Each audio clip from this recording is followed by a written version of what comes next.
Thank you, sir. It is always a pleasure and an honor to present in front of the postgraduate students, and more so when sir is on the chair, because he was the one who inducted me at RP Center. I would be speaking to you on corneal ectasias. And corneal ectasias can be there as conditions which are primarily present, such as keratoconus, keratoglobus, pellucid marginal degeneration, Tyrrell's marginal degeneration, or it can be iatrogenic, such as post-LASIK ectasia, post-PRK, post-intacs, post-radial keratotomy, and even after post-penetrating keratoplasty ectasia. Now, keratoconus, the incidence is 1 in 2000. It is the most commonly encountered corneal ectasia. It is a non-inflammatory corneal ectasia. It is bilateral in 90% of the cases, tends to be asymmetrical, starts in teens, and progresses till 40s. And generally seen as an isolated disease with no sex preponderance, and almost 6 to 8% have positive family history. The etiology could be idiopathic, or it could be combined genetic, biochemical as well as biomechanical factors which may be responsible for it. As far as the genetics is concerned, there are two important loci which are there, that is the VSX1 and SOD1, on which the loci in keratoconus disease have been identified. Important thing to understand biochemically is that the keratocytes in cases of keratoconus have 4 times interleukin-1 receptors compared to the normal subject, and this causes excessive degradation of the stroma by the proteolytic enzymes, and this is probably responsible for corneal ectasia in cases of keratoconus. There are systemic associations such as Downs, Turner's, Marfan's, and Apert syndrome, atrophy, and mitral valve prolapse, as well as Ehlers-Danlos syndrome. And apart from this, there are ocular features such as vernal catarrh, Leber's hereditary amaurosis, retinitis pigmentosa, eye rubbing, aniridia, blue sclera, and ectopia lentis, which may be associated with it. The diagnosis is made primarily on the basis of the clinical diagnosis as well as on investigations. In course of the early disease, the patients may be asymptomatic, or the only sign may be inability to refract to 6/6. And in advanced disease, there could be significant distortion of vision with the decrease in vision and itching, redness, and watering, especially if it is associated with vernal keratoconjunctivitis. So there could be scissoring on retinoscopy, such as seen on the picture on the top, and retroillumination may show oil droplet sign or the Schauer's sign. Then the Flescher's ring may be present. This is because of the altered tear film dynamics, which occurs in these cases because of steep cornea, which is best seen with the cobalt blue filter in the early stage.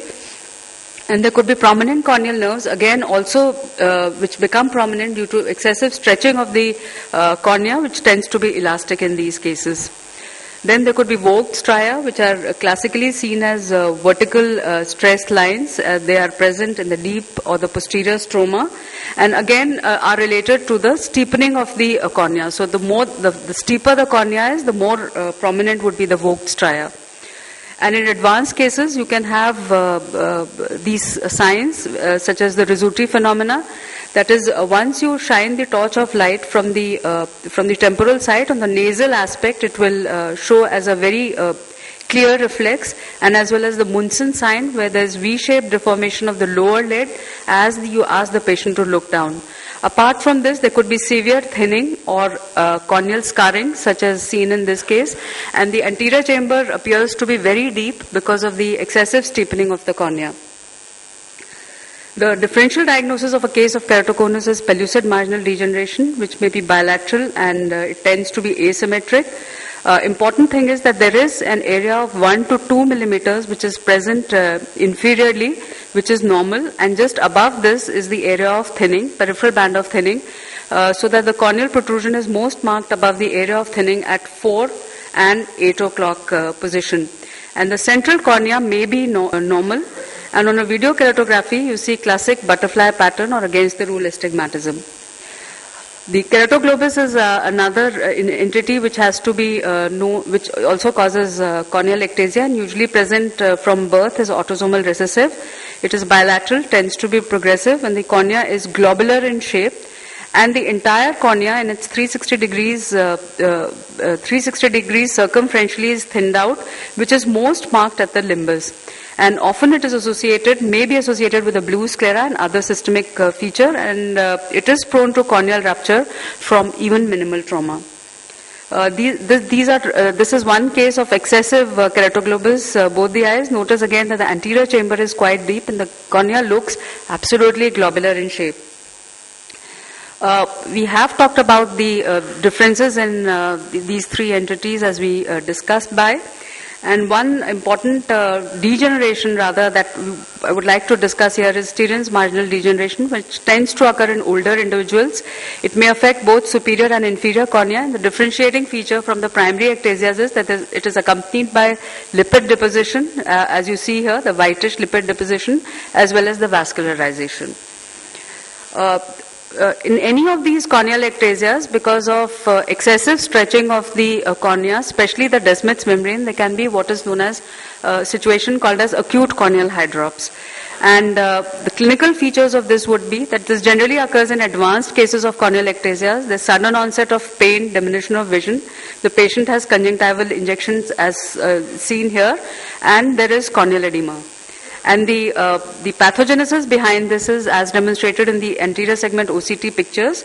That is, there are ruptures which are present in the Descemet's membrane, as a result of which the aqueous seeps in, and there are intrastromal cysts, clefts, as well as the fluid which is present in the stromal layers, which leads to the corneal edema in cases of acute corneal hydrops.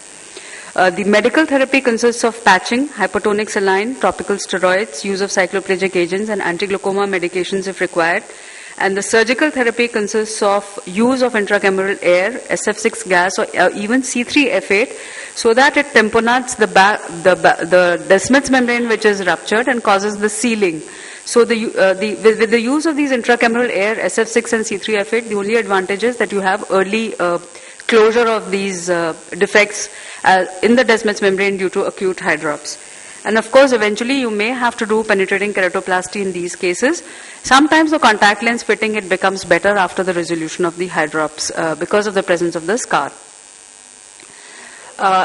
This is one case to show how the resolution of the edema has occurred and pain has occurred in a case of acute hydrops. And it does cause some amount of flattening of the corneal surface and may improve the contact lens fitting as well as the best corrected visual acuity. Now, there are various investigations in cases of corneal ectasias which one should undertake, which include keratometry, corneal topography, which could be video keratography, OPSCAN or pentachem, ultrasonic pachymetry or corneal thickness, which could be done by ultrasonic pachymeter, OPSCAN, pentachem or anterior segment OCT, and determination of the axial length. Now, a normal spherical cornea looks like this. That is, it has normal keratometric values in the range of 44 to 45 diopters, and the hot colors, they indicate the steepening of the cornea, such as red, and the cool colors such as green and blue indicate that it is a normal profile cornea. So this, because it doesn't have any red hot spot in the center, is a normal spherical cornea. Whereas this is the video keratograph, which shows that there is a central steepening. The keratometric value is 62 diopters here, as opposed to the rest of the area. And so this shows that there is a keratoconus which occurs most frequently in the infratemporal quadrant. This is the same thing which is depicted on OPSCAN, which shows that there is an infratemporal cone present, as demonstrated by the hot area here, which corresponds to the posterior ectasia which is present here, and also corroborates with the thinnest point, which is as demonstrated on the pachymetry map. Pentachem uses the principle of the best fit sphere, that is, it excludes out the cone part, and it then measures the elevation points which are present on the rest of the cornea, and also compares it with the highest or the most steep part of the cornea. So again, it is important to understand that there has to be a coincidence between the highest anterior and posterior points. Eccentric position of the highest point should be there both anteriorly and posteriorly, and it should corroborate also with the pachymetry, which should be less in that particular area. For pentachem, the anterior elevation values have to be more than 10 microns, posterior elevation values have to be more than 15 microns.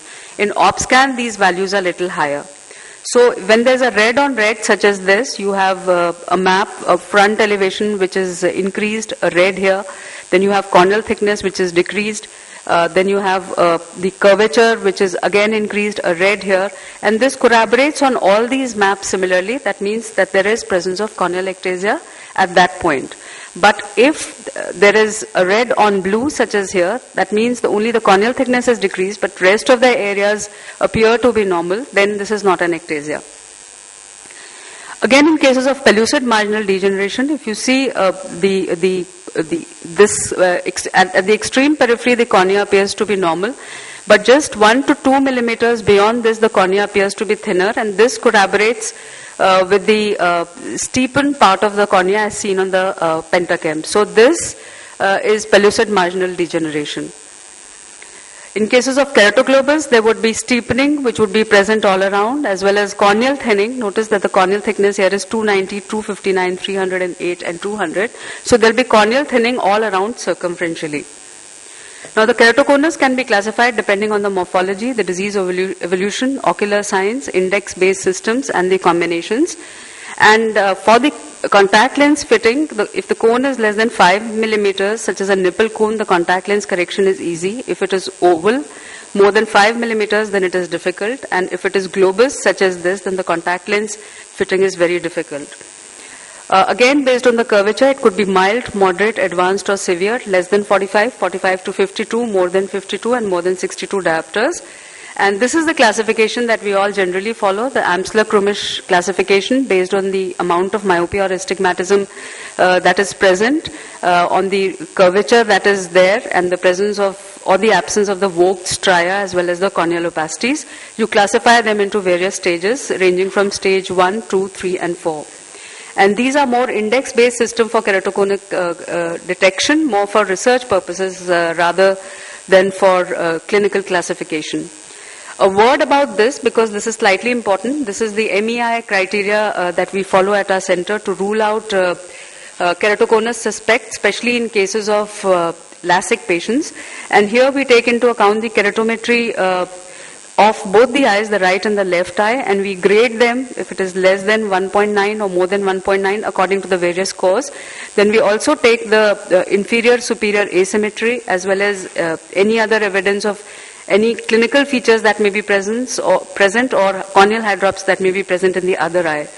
And we take a combined score, and 0 is normal, 1 to 3 is suspect, 4 to 5 is early, and 6 to 9 is advanced. And based on this, we rule out cases which should not undergo LASIK surgery. If we see the management of keratoconus, in the early stages, we generally give spectacles or contact lenses, and later stages or advanced stages, we may have to resort to surgery. And the figure over there to remember is 380 microns. So if the corneal thickness is more than 380 microns, you can do automated lamellar therapeutic keratoplasty, deep anterior lamellar keratoplasty or femtosecond assisted lamellar keratoplasty. But if it is less than 380 microns or 350 microns, then preferably you should do a DALK. And if there's associated peripheral corneal thinning, then a tuck-in lamellar keratoplasty. And if there's a healed hydrops or the presence of the corneal scars, then penetrating keratoplasty has to be done. Spectacles do help in the early cases, and contact lenses which are used most commonly are the RGP or the rigid gas permeable contact lenses. And in the fitting strategies, it is important to understand that what is advocated is a 3-point touch fitting technique. That means there's a light touch which is present on the apex, and there's a heavier touch which are present in the paracentral cornea. There are other contact lenses which are also available, so that you have a rigid center for the steepened cone and you have a soft periphery, so that the patient is able to tolerate this contact lens, and these are the piggyback systems. A word about rose K lenses, because these are becoming popular, and these are tailored or customized lenses and can correct all of myopia and astigmatism. And they come in two varieties, rose K2 as well as rose K or for irregular corneas. And this is the essential principle. Normally when you put a RGP lens or a rigid gas permeable lens on a keratoconic cornea which has a steep cone, there is unwanted pooling which may be there just underneath the contact lens. And on the other hand, the rose K lens is a tailored kind of a lens, tailored for each eye, so that there's hardly any pooling which is there at the base of the cone, and this shows even distribution of the tears. The second modality of treatment for keratoconus is intracorneal ring segments, which again causes the flattening of the steep cornea, and it is a reversible procedure. It acts by arc shortening effect. It is useful in mild to moderate cases of keratoconus and those cases where there is contact lens intolerance. Now, there are two types, Intacs and Ferrara rings, and now mostly we use Intacs which have got hexagonal cross-section, and they are placed more peripherally as compared to the Ferrara rings.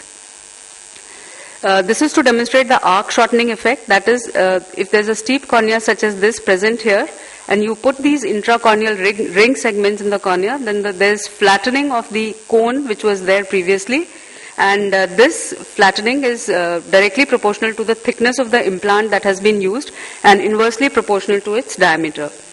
The advantages are that it is reversible, stable, it does not affect the central corneal visual acuity, and it is inserted at a depth of 75%, and these channels can be created either with a microkeratome or with a femtosecond laser.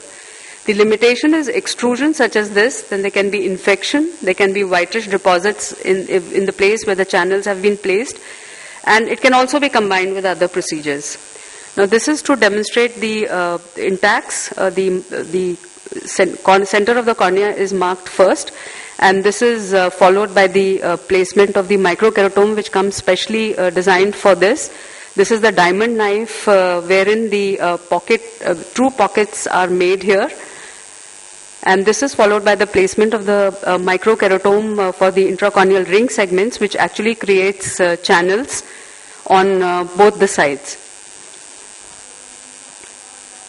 And after creating these two channels, the PMMA ring segments are taken, and these PMMA ring segments are then placed inside these channels on both the sides, so that it causes the flattening of the cone which is present in the center.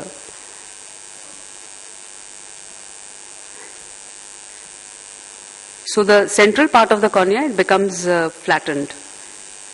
And then you can place two sutures at the area of the incision. Now, corneal collagen cross-linking procedure is perhaps claimed to be the only curative procedure which helps to decrease the progression of keratoconus or halt the progression of keratoconus. And the principle behind this is that it increases the cross links which are present in the weaker corneas to make it more stiffer and stronger. So in this case, essentially the epithelium debridement is done. Riboflavin is then instilled for 30 minutes. Ultraviolet radiation through the UV light system is then thrown on the debrided on the area of the cornea from wherein the epithelium has been debrided for 30 minutes. And this UV light generates the reactive oxygen species which induce covalent bonds between the collagen fibrils in the stroma and makes them stiffer and makes the cornea stronger. The contraindication is when the central corneal thickness is less than 400 microns, because then you are worried about the endothelium where the UV rays may impinge upon. Coming to keratoplasty in cases of keratoconus, it is important to understand that it should be deferred for as long as possible. And there are various types of keratoplasties which can be undertaken. The anterior lamellar keratoplasty, which could be manual or which could be automated in cases of moderate to advanced keratoconus with central corneal thickness of 380 microns, patients who are contact lens intolerant. Deep anterior lamellar keratoplasty, which can be done by the Mallis technique and the big bubble technique in advanced cases where the corneal thickness is less than 380 and patients who are contact lens intolerant. And penetrating keratoplasty in advanced cases of keratoconus with corneal scarring and healed eye drops. This video shows the technique of automated lamellar therapeutic keratoplasty where the Moria microkeratome is taken, and the corneoscleral rim is then fitted onto this, and 350 microns of the cornea is then dissected. And this anterior part of the cornea can be used for the automated lamellar therapeutic keratoplasty.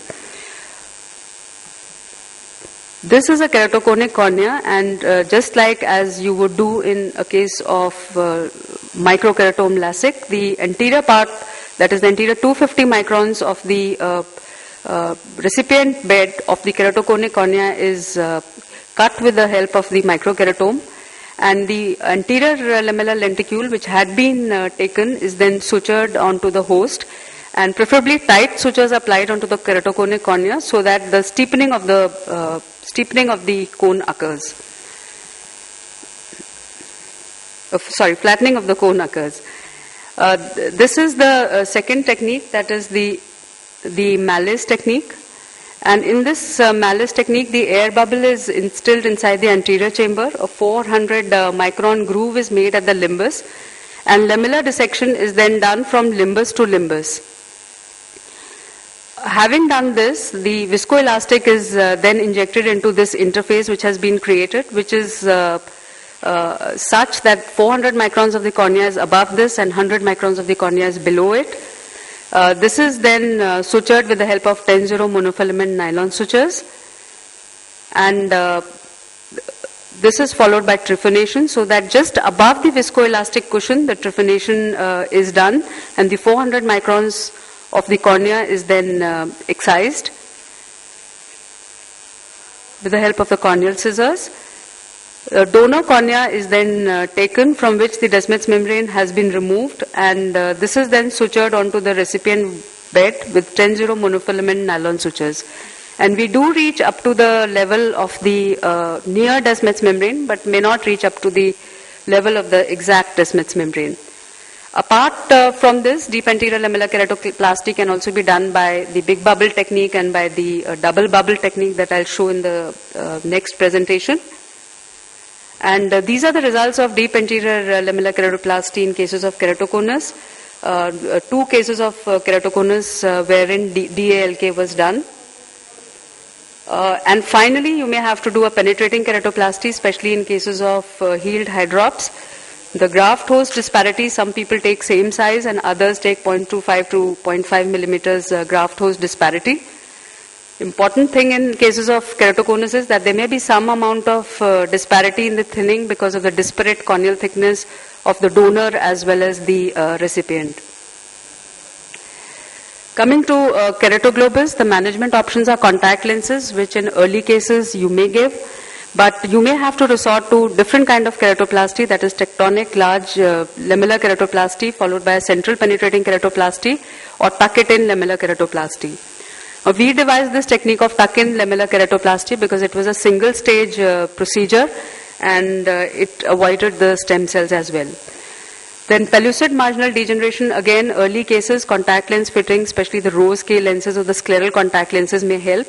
Intracorneal ring segments may also help. Single ring segment may be used in these cases.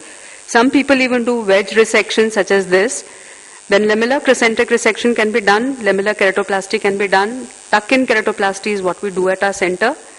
And penetrating keratoplasty in such cases should be avoided for as long as possible because you have to take large grafts which go right up to the limbus. So the indications of tuck-in lamellar keratoplasty are large keratoconic cones, keratoconus associated with pellucid marginal degeneration or pellucid marginal degeneration, keratoglobus. And sometimes when in cases of keratoconus, when we have already done a penetrating keratoplasty, the ectasia occurs from the periphery. So in those cases also it can be done. It is a single stage surgery which preserves the limbal stem cells and provides tectonic support to the corneal periphery. And this diagrammatic representation essentially depicts what it is. You have a central lamellar graft with a peripheral area or peripheral flange that is present. So you essentially tuck this flange all around or in the area or sectorally in the area of thinning, such as in a pellucid marginal degeneration. And this movie essentially shows it. In this case, basically a partial thickness lamellar dissection is done first. Audio is not coming. Lamellar dissection of the host bed was done. Following the complete dissection of the bed, an intrastromal pocket was created in the periphery circumferentially. A full thickness graft of 12.5 millimeter diameter was punched and the endothelium was scraped off. A 2 millimeter bevel was created in the periphery. Paracentesis was done in the recipient cornea at 9 o'clock position to flatten the central dome of the host bed. The bevel of the graft was tucked into the peripheral pocket of the host, and the graft was sutured with interrupted 10-0 nylon sutures. At 1 year post-operative follow-up, visual acuity improved to 20/30. So essentially in these cases you are trying to strengthen the area, reinforce the area of thinning, and this is tuck-in lamellar keratoplasty in a pellucid marginal degeneration, where the flange is made just inferiorly because that is the area which requires strengthening. So after doing a lamellar dissection of the recipient bed, you create a circumferential pocket which is there just inferiorly, and a complementary donor tissue with the central lamellar graft, central thickness lamellar graft from wherein the Descemet's membrane has been removed, and a peripheral flange is taken which reinforces this peripheral part of the cornea. And here again one has to look at the periphery where it is pretty reinforced, and you can see that the part which is ectatic has been now in the side profile has been flattened. Penetrating keratoplasty, like I said, is indicated in cases of keratoconus with significant scarring with endothelial abnormality. And if you are not very well versed with the technique of deep anterior lamellar keratoplasty, and the advantages are that the quality of vision is better and you don't require any extra instrument or machine. Thank you for your attention.